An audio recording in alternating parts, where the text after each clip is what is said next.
I have been playing For Honor for a while now. I mostly hop on just to play with my friends, and I occasionally find myself losing to people who light spam or people who just throw out random hits, which made me ask myself, does For Honor take skill to play?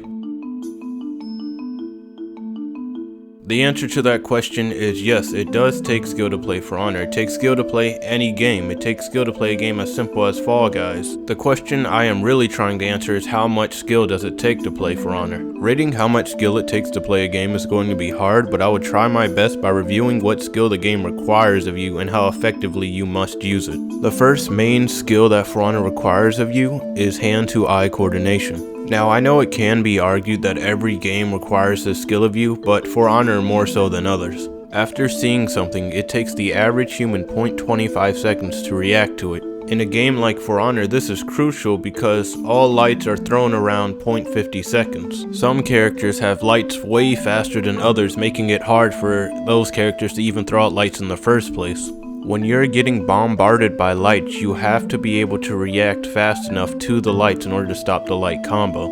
If you only chose one direction to block without reacting to the light, you would have a 33% chance of actually blocking it, while they have a 66% chance of actually hitting you, which makes defending in For Honor harder than attacking. This is where the next skill comes into play, and arguably the biggest skill you need in For Honor, which is reading your opponent.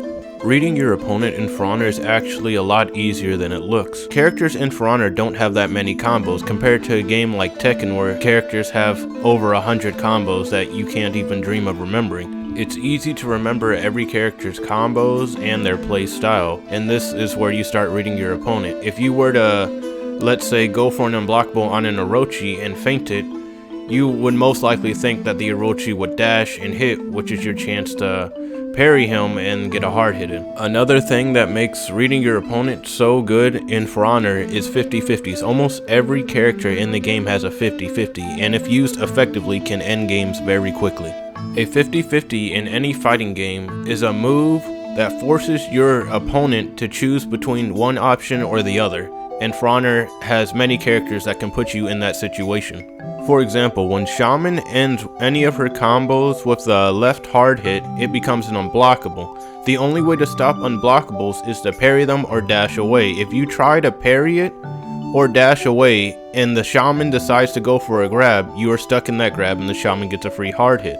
This is a 50-50. During a 50-50, both the person doing the 50-50 and the opponent have to think effectively, because if the opponent actually overcomes the 50-50, they can change the game around. Overcoming a 50-50 will either guarantee you a hard hit or guarantee you your own combo starter, which you can lead into a 50-50 of your own.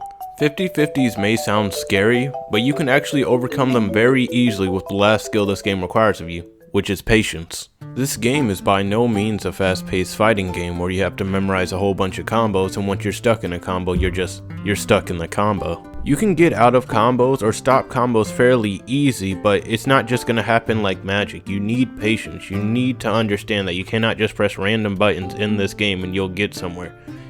There's not many buttons you need to press, but random buttons is not the way to go. You have to be able to react to your opponent, you have to be able to read him, and you need patience to pull this all together. You can't just go in there guns blazing like Tekken or Street Fighter. This is not that type of fighting game. You actually have to get good and better at defending and parrying in this game, and dodging too. There are some things that you can only dodge at certain times, and there are some things that you'd have to parry in order to win your fights.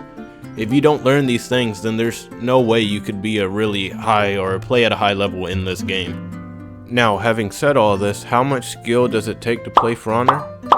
Well, I think that the amount of skill that it takes to play For Honor is slightly above average. Everything in this game is reactable. 50-50s are not hard to comprehend either. They are only 3 buttons. It only takes 3 buttons to do a 50-50. The reason why I think people find themselves losing to beginners or people who barely know how to read their opponent or play the game is because they just don't have patience. They need to be able to look at their opponent and understand what they're doing, understand that they're not going to do any mix-ups and just going to throw random hits at you. And once you understand that, you'll be able to defeat your opponent with relative ease. So yeah, For Honor's not a hard game to really play at all. It is a pretty fun game, but rage-inducing at times if you just don't have patience. You need to be able to think clearly. Once you go brain dead in this game, you're pretty much dead. You really need to be able to read your opponent. If you can't, you're just dead. You have to be able to block in those directions. Not like any of the other fighting games where you just back up the block. No, you actually gotta try to block. If you want to see more videos like this one, I mean, I plan to do more in the future. I actually liked looking up, articles and understanding, like just trying to understand what skills For Honor required and putting them to work. After realizing this, I can tell you, I became a better For Honor player. I can actually parry lights now, understanding that I should just read instead of react to them. But if you like this, subscribe, like, and yeah, I'll see you some other time.